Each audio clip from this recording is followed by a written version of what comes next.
priorité aux questions et aux échanges, puisque quand même c'est ça le plus important. Alors, il y a déjà une question? On est la parole, on peut avoir le micro pour que tout le monde entende. Merci pour tous les intervenants. Je m'adresse à M. El Efraqi. Oui, je m'adresse à M. El Efraqi pour lui dire que j'étais ravi d'écouter son intervention parce qu'il nous met justement dans le fond du sujet et justement le rapport des plantes médicinales avec l'ethnologie ou avec les savoirs locaux et les savoirs ethniques. Bien.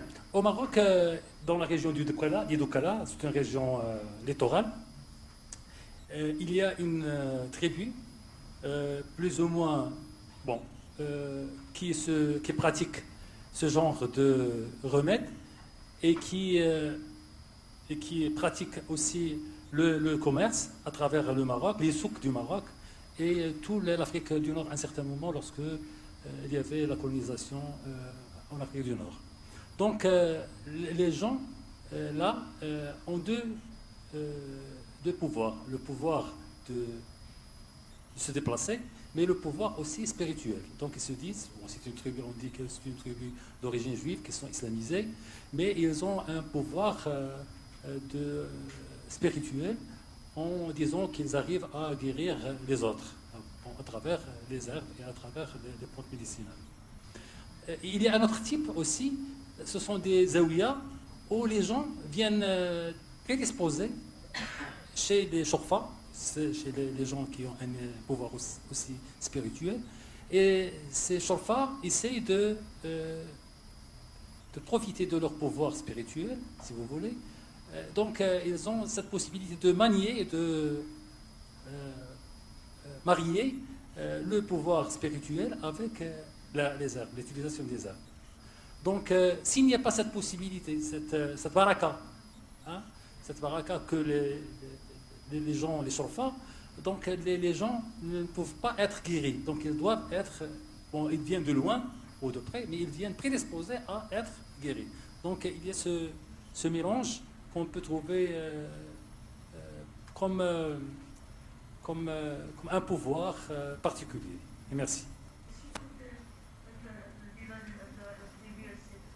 Hein? Beni Drour. Beni Drour.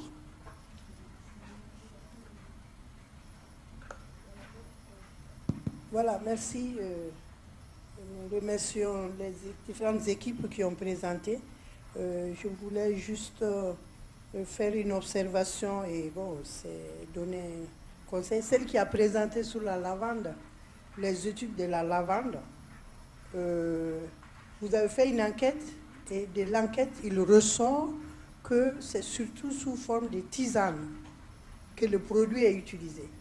Et quand vous arrivez au labo, vous allez sur un extrait organique. Donc l'approche, si on veut améliorer ce qui est utilisé par les populations, c'est partir des tisanes. Vous pouvez même faire un fractionnement de ces tisanes, mais c'est d'analyser la tisane utilisée par les populations pour voir qu'est-ce qu'il y a là-dedans en tant que tisane, mais vous pouvez aussi en parallèle faire la recherche phytochimique classique. Voilà, donc ça c'est la petite observation que j'avais là. Et bon, pour la dernière intervention, le travail sur l'oasis, c'est très intéressant. Et dans l'intervention, il a parlé de Tombouctou. Et tout de suite, c'est vrai, Tombouctou, surtout Tombouctou. Vous savez qu'à Tombouctou a été un centre de rencontres. Donc, il y a le centre Ahmed Baba qui a les manuscrits de Tombouctou. Et présentement, nous avons un projet au Mali dans lequel le centre que je dirige est impliqué. C'est en collaboration avec le centre Ahmed Baba, c'est les manuscrits de Tombouctou, la pharmacopée à travers les manuscrits de Tombouctou. Et donc, on se rend compte qu'il y a beaucoup de manuscrits qui parlent des pharmacopées.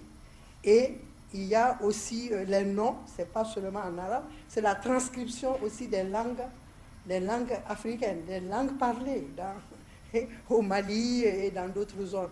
Donc on est en train de les répertorier, les manuscrits, qui parlent de pharmacopée et traduire.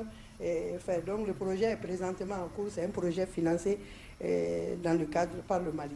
Voilà, on est en train d'y travailler, c'est pour dire que ce qu'il a présenté, il y a des choses, et voilà, la trans, il a montré un espace c'est un espace commun. C'est pour cela, on parlait de la question de la territorialité, mais ça peut être les plantes du Sahara, par exemple. Voilà, merci. Merci, professeur. Vous avez vraiment anticipé sur une de mes questions. Mais par la suite, j'ai compris que quand on est phytochimiste de base, ce qu'on veut, c'est vraiment retrouver des molécules. Et donc, je suppose que c'est pour cela que vous êtes passé de l'extrait. Vous avez plutôt opté pour des extraits organiques. Voilà. Mais c'est un pharmacologue. Il allait travailler sur l'infusé d'abord. Il allait travailler sur l'extrait qui est utilisé par les populations. Donc, vraiment, merci pour le travail. Mais par contre, j'ai une observation. C'est lorsque vous dites que la plante a une activité antidiabétique. Le diabète, c'est tout autre chose. Je suppose que vous avez induit l'hyperglycémie et que vous avez vu l'effet de la plante sur la diminution de la glycémie, de l'hyperglycémie. Donc, il faudra plutôt dire que la plante a une activité anti-hyperglycémique. Parce que le diabète, c'est tout autre chose où il y a d'autres composés qui rentrent dedans. Et donc, je suppose que vous n'avez pas exploré tous ces aspects. Donc, il serait intéressant de parler plutôt d'activité, de potentialité anti-hyperglycémique de la plante. Alors, sur la dernière intervention, vraiment, je voudrais dire merci au collègue qui a fait cette présentation. C'est vraiment historique et culturel. Mais la question que je voudrais poser, c'est comment se fait réellement la transmission des savoirs? Est-ce au sein de la communauté ou au sein du cercle familial? Voilà, c'est vraiment ça. Et enfin, ma dernière question, on va aller à l'endroit de Ahmed, qui a fait une présentation et qui a fait d'abord une enquête anthropologique. Ensuite, il a fait... par la suite, je n'ai pas suivi. Je ne sais pas si ce sont des essais in vitro qui ont été réalisés ou une modélisation ou une revue purement bibliographique. Donc, je n'ai plus suivi. Est-ce que ce sont des activités in vitro que vous avez faites sur les différentes plantes qui sont utilisées au Maroc, ou bien vous avez fait une modélisation, je ne sais pas, ou bien c'est vraiment de la revue bibliographique que vous avez recoupée pour pouvoir donner les informations que nous avons reçues. Merci. Merci. Moi, mon intervention, donc, c'est pour questionner, pour remercier d'abord M. Ifriqi qui nous a donné donc, cet exposé extraordinaire sur la région de Tisne et donc qui est historique, culturel et qui nous a donné l'envie donc de voir donc cette oasis et de la défendre aussi. Et ce qui m'a attiré, moi, et mon intérêt, bien sûr, quand vous avez évoqué Jam El Fna, j'ai les yeux qui sont ouverts, donc qui sont bien ouverts, et donc je demande à vous, est-ce que quand vous avez évoqué que les herboristes de Jam El Fna, donc ceux qui sont habillés en bleu avec les lunettes noires et tout ça, ils viennent de cette région-là, est-ce que c'est juste les herboristes, ils viennent juste de cette région-là, ou il y a d'autres lieux d'où viennent par d'autres confréries ou d'autres lieux qui fournissent Jam El Fna des herboristes?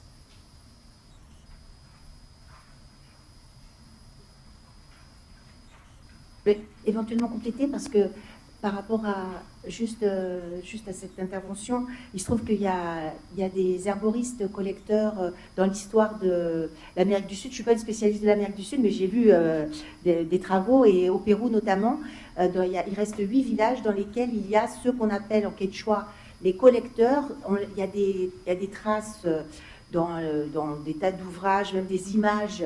Ils existent depuis très longtemps. Ils sont localisés dans 8 villages des Andes. Et on les connaît parce qu'ils voient, c'est des guérisseurs mobiles. Et c'est ça que je trouvais intéressant comme comparaison, c'est-à-dire des connaisseurs de plantes, mais qui en même temps se déplacent pour soigner, et connus comme étant des guérisseurs spécialistes de plantes, mais qui vraiment sont rattachés à des villages de plus en plus. Enfin, ils sont de moins en moins nombreux, mais ça veut dire que c'est quelque chose qui a existé dans, quelles que soient dans différentes régions, mais la montagneuse, là en l'occurrence au Pérou. Ça m'a fait penser à 2 articles à ce sujet. Et c'était juste pour aller dans le sens. Je laisse la parole, évidemment. D'accord.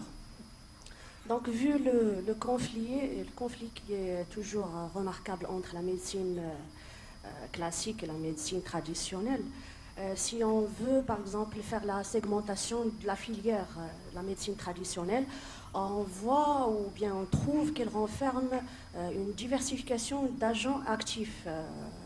Il y a les collecteurs, il y a les vendeurs, il y a les chercheurs, les enseignants, biologistes, chimistes et même les commerçants, les exportateurs des dérivés ou bien qui font la valorisation des huiles essentielles, les guérisseurs, c'est toute une liste très longue.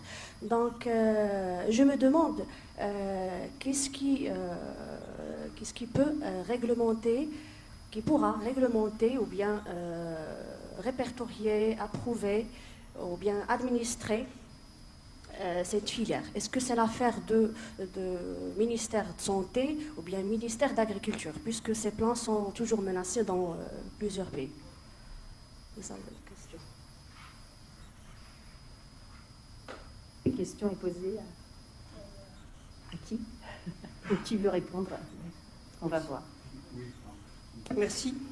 Je voudrais remercier mon collègue Mohamed Efraqi de la présentation qu'il vient de nous faire. Et parce que personnellement, ça me fait revenir à peu près à 2006 et 2007. On était en compagnie avec notre collègue Jamal Belkhadar, qui connaît bien la région, donc de Tissint, etc. On faisait donc des contacts directs avec les tradis praticiens, comme vous l'avez signalé dans l'affiche. Et à cette époque-là déjà, ils n'appelaient pas l'école de Tissint. Ils appelaient ça Jami'at Tissint. Jami'a en arabe, ça veut dire l'université des plantes médicinales de Tissint. Vraiment, c'est un niveau très très...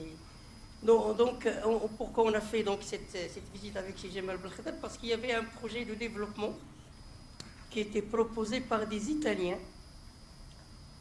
de l'université de Terni, de Perugia plus exactement, qui voulaient donc faire des projets de développement. Et parmi le premier axe, c'était la construction d'un musée, une sorte de musée, d'accord, de la région, qui va essayer donc de refléter toute la civilisation de la région, etc., vu les plantes médicinales. Malheureusement, donc en 2000, à partir de 2008-2009, vous savez, le problème économique qui a touché le monde, et en particulier l'Italie, malheureusement, ça n'a pas donné suite. Mais ce qui est sérieux à dire, c'est que la commune avec laquelle on travaillait, d'ailleurs la commune de Tissint, qui a pu faire renaître le centre de Tissint. D'ailleurs, je m'excuse, je n'ai jamais revenu à la région pour voir, mais j'avais des contacts avec les gens, avec par exemple le représentant de la SGMA à l'époque. Il m'a confirmé qu'ils ont construit le centre donc de soi-disant le musée. Donc il a été construit, etc. Donc effectivement, la zone elle est historiquement très intéressante au point de vue. Parmi les points qu'on a voulu développer, c'était on avait notre collègue du tourisme, on a voulu encourager aussi les activités touristiques. C'est-à-dire parce qu'il y avait une dame avec nous qui travaillait dans le contexte touristique.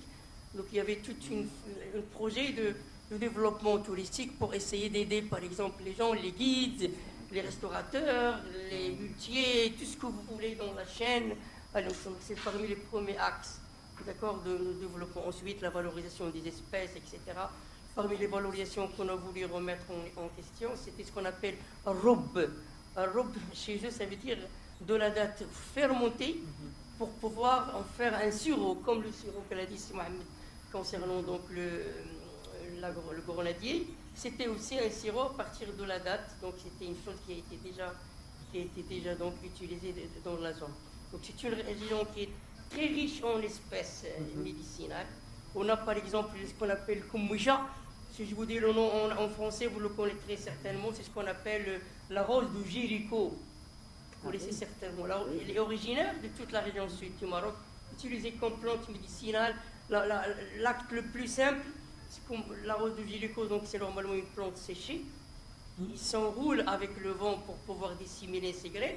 Mais les gens, qu'est-ce qu'ils prennent? Ils prennent des tiges, ils font la moulir un petit peu par la salive, par de l'eau, et pour soigner les yeux, pour retirer toutes les saletés, les les lésions, par exemple, des yeux, etc. Il y a beaucoup de plantes, le gartofa, il y a il y a pas mal d'espèces dans la région qui sont vraiment typiques de la région et qui sont bien sûr valorisées donc de cette façon-là. Donc c'est ça, je voulais simplement partager avec vous. Je remercie vraiment Smaïl qui m'a personnellement ramené à une époque, combien maintenant ça fait presque 16 ans maintenant, 18 ans par là. Et donc je suis encore très content de savoir que ce projet-là donc, a été entamé par la commune urbaine, donc, pardon, la commune rurale de Ticinte, donc il a pu donc concrétiser une partie au moins du projet. Mais malheureusement, ce qu'on avait à l'époque aussi, c'est que malgré la zone marginale, comme l'a dit Rogeloff tout à l'heure, la zone n'a pas bénéficié de ce qu'on appelle l'initiative nationale, ce qu'on appelle en arabe l'initiative. Donc c'était donc l'aide normalement de l'État, l'NDH exactement. Malheureusement, il n'a pas pu. Donc c'était pour nous, parce qu'on comptait aussi sur une partie de l'NDH pour pouvoir concrétiser notre objectif donc, de développement de la région. Je vous remercie de votre attention. Je crois que nous avons un trésor vivant dans la salle. Des trésors. Des trésors. Laissez. Merci, merci Curiel. beaucoup. Alors, il y a eu quelques questions. Je pense que peut-être il n'y a pas forcément de réponse, plutôt des échanges. Si personne n'est frustré, je vous propose qu'on clôture très rapidement le colloque. Ah, pardon. Allez-y. Juste pour répondre à notre collègue, Ouais. en fait, c'est une étude bio-informatique. C'est réalisé sur des bases de données et des logiciels. Voilà. Non, c'est bon, je vais finir.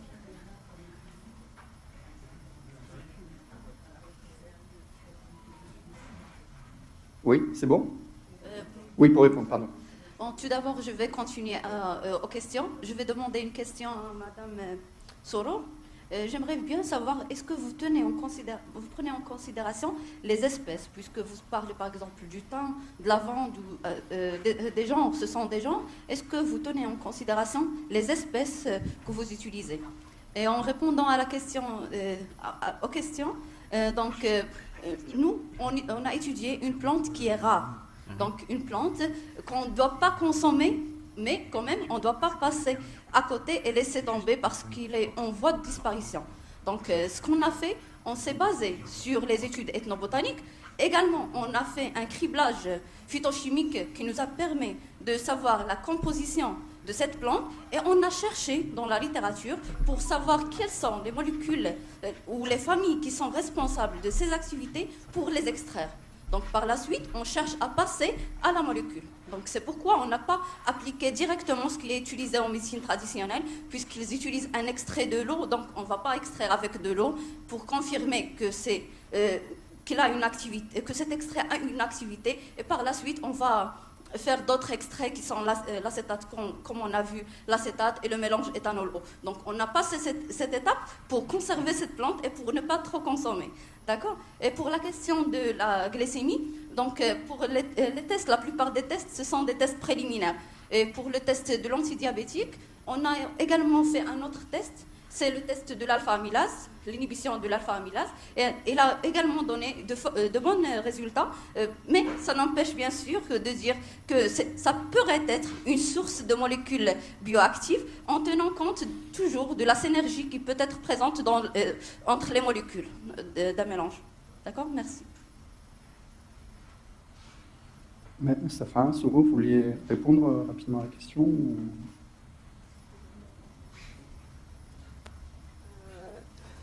En ce qui concerne le thym, on travaille très souvent avec le thym de la zone Aït Ba'amran.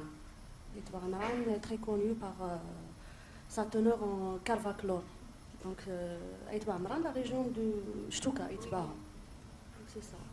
Mais là, pour le thym, il y a plusieurs thym. Il y a Tulis vulgaris, Tulis pallidus dans les régions.